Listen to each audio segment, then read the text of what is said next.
കൃഷ്ണകുമാർ സിനിമയിലുണ്ടെങ്കിലും മൂത്ത മകൾ അഹാന കൃഷ്ണ അഭിനയത്തിൽ ചുവടുവെച്ചതോടെയാണ് താരകുടുംബത്തെക്കുറിച്ചുള്ള വിശേഷങ്ങൾ ചർച്ചയായി തുടങ്ങിയത്.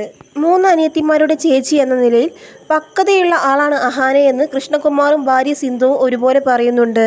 എന്നാൽ രണ്ടാമത്തെ മകളായ ഓസി എന്ന് വിളിക്കുന്ന ദിയയാണ് മറ്റുള്ളവരിൽ നിന്ന് വ്യത്യസ്തയായി ജീവിക്കാറുള്ളത്. ഓസിയെക്കുറിച്ച് സഹോദരിമാരുടെ അഭിപ്രായവും ഇതുതന്നെയാണ്. കഴിഞ്ഞ ദിവസങ്ങളിൽ ഓസിയുടെ വിവാഹവുമായി ബന്ധപ്പെട്ട വിശേഷങ്ങളാണ് സോഷ്യൽ മീഡിയയിൽ വൈറലായത്. അനിയത്തിയുടെ വിവാഹത്തിന് മുന്നിൽ നിന്ന് കാര്യങ്ങൾ ചെയ്തത് അഹാനയായിരുന്നു. ശരിക്ക് ഒരു ചേച്ചിയുടെ സ്നേഹവും വാത്സല്യവും ഒക്കെ അഹാനയുടെ പ്രവൃത്തികളിൽ ഉണ്ടായിരുന്നുവെന്നാണ് ആളുകൾ പറയുന്നത്. എന്നാൽ ദിയയോട് ദേഷ്യവും വാശിയും ഒക്കെ ഉണ്ടായിരുന്ന ഒരു കാലം തനിക്കുണ്ടായിരുന്നുവെന്ന് ഒരിക്കൽ അഹാന പറഞ്ഞിട്ടുണ്ട്. സിനിമയുടെ തുടക്കത്തിൽ അഹാന ഒരു അഭിമുഖത്തിൽ പറഞ്ഞ കാര്യങ്ങളാണ് ഇപ്പോൾ വൈറലാകുന്നത്. ഒരിക്കൽ അനിയത്തിയായ ദിയയെ കൊല്ലണമെന്ന് വിചാരിച്ച് താൻ ചെയ്ത പ്രവൃത്തിയെക്കുറിച്ചും ശേഷം സംഭവിച്ചതെന്താണെന്നുമാണ് അഹാന പറഞ്ഞത്.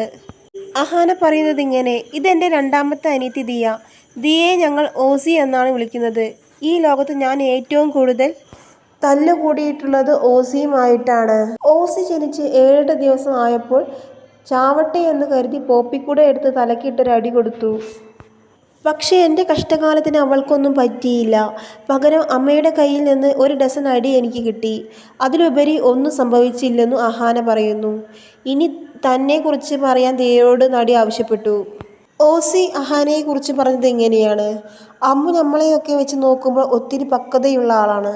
എന്ത് കാര്യം ഉണ്ടെങ്കിലും ഞങ്ങൾ അമ്മുവിനോട് ചോദിക്കാറുണ്ട്. ഭയങ്കര സപ്പോർട്ടീവാണ്. അടുത്തുള്ള സിസ്റ്റർമാരായിട്ടായിരിക്കുമല്ലോ എപ്പോഴും അടി കൂടാറുള്ളത്. അങ്ങനെ ഡ്രസ്സിൻ്റെ കാര്യത്തിലോ മറ്റു എന്തിനും ഞങ്ങൾ തമ്മിൽ അടിയാണ്. അങ്ങോട്ടും ഇങ്ങോട്ടും അങ്ങനെ തന്നെയാണെന്ന് ഓസി പറയുന്നു. അനിയത്തിമാരിൽ പഠിക്കാനും കോളേജിൽ പോകാനും ഒന്നും താല്പര്യമില്ലാത്ത ആളാണ് ദിയ. അങ്ങനെയുള്ള നിന്റെ ജീവിത ലക്ഷ്യം എന്താണെന്ന് അഹാന ചോദിച്ചു. ചെറിയ പ്രായത്തിൽ അഭിനേത്രിയാവണമെന്നായിരുന്നു ആഗ്രഹം. അത് പറഞ്ഞ് നടക്കുകയായിരുന്നു. പിന്നെ ഫാഷൻ ഡിസൈനിലേക്ക് താല്പര്യം വന്നു. എന്നാൽ തനിക്കൊരു കുക്ക് ആവാനാണ് ആഗ്രഹമെന്ന് ദിയ കൂട്ടിച്ചേർത്തു.